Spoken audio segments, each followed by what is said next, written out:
What's up, guys? Welcome back to the channel. And this is not going to be a team that a lot of people talk about, but they're in dead last, and that's Wolverhampton Wanderers.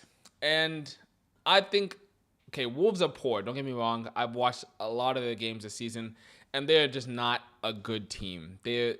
I think they have a lot of issues, mainly in that back line. I think the back four is just not good enough at this point in time.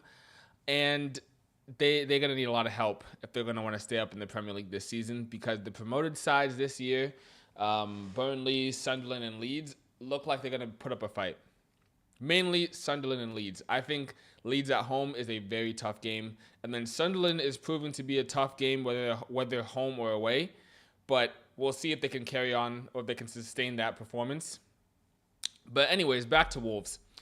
Now, I'm I know Wolves are last place. So that means they're pretty much the worst team in the league. But I look at their team, their starting 11 that pretty much starts most matches, and I think to myself, this team this team needs help in their back line. I think that's where they just struggle so much. I mean, Bueno, Krejci, Bueno, and Chachua, I just don't know how that's going to keep them up. And a positive for Wolves, and I know people don't talk about this much, is that I really, really like their midfield too of Gomez and Andre. I think Gomez and Andre can play at a higher level in this league. Truthfully, I think they would both be great signings for Newcastle.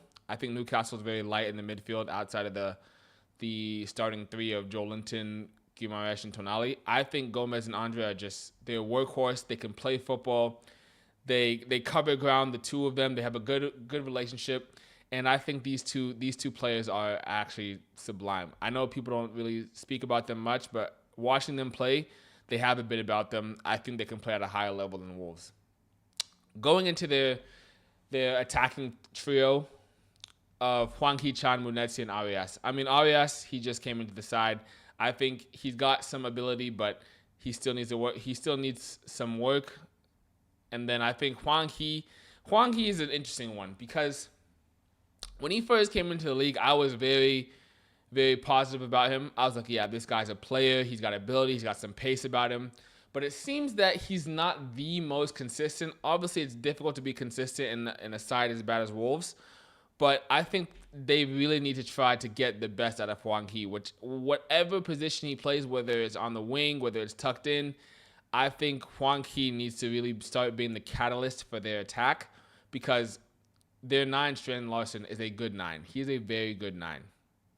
That's why Newcastle were after him in the summertime. He's a very good nine. He's quality. But the three behind him have to produce. They really do have to give him the best chance of getting those goals. Last year, I think he got 14 goals.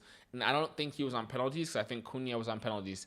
But Munetsi, Arias, I mean, I just think this attacking three right here, they need to really supply Strand Larson because Strand Larson's a good nine. And this is probably going to be his last season at Wolves. And it's looking like it might be a poor one, but even if it's not that good, I think he'll move on. But yeah, Wolves, they're in a tough spot. They really have to start performing. If they don't, they will definitely most certainly go down. These last two games, two draws, it looks like they found their formation. At the beginning, they were playing a back five, and I just felt like it probably just didn't suit them. They were still losing games. And if you're still losing games with a back five, honestly, you might as well just change formation. I'm just gonna be honest. Like if you can't win games or you're losing games, I should say, with the back five, it's time to scrap it. You're giving up too many goals. Clearly, the back five is just not working.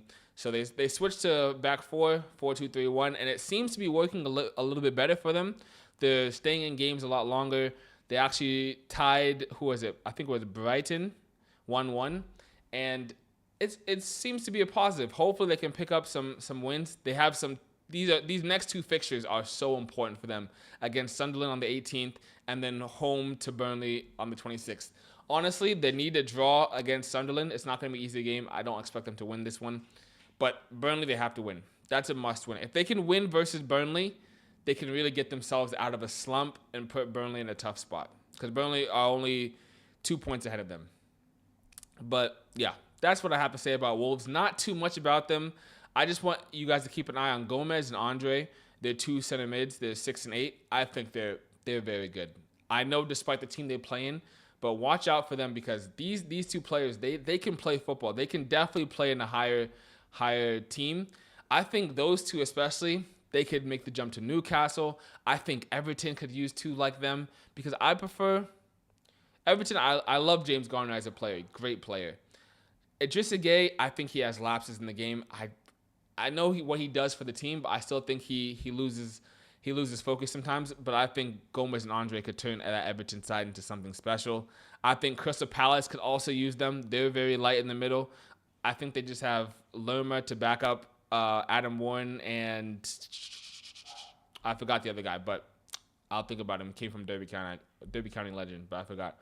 I think those two are really exciting. But that's about all I have to say about Wolves. I'm going to start making more of these videos on other teams because we all see the big six, but let me give you some insight on the other teams. So Wolverhampton fans, if any of you guys watch this video, let me know what you guys think about your team. What could improve, what's looking good this season, what needs to change, and what you guys expect out of them. But thank you guys for tuning in, and I will catch you guys next time.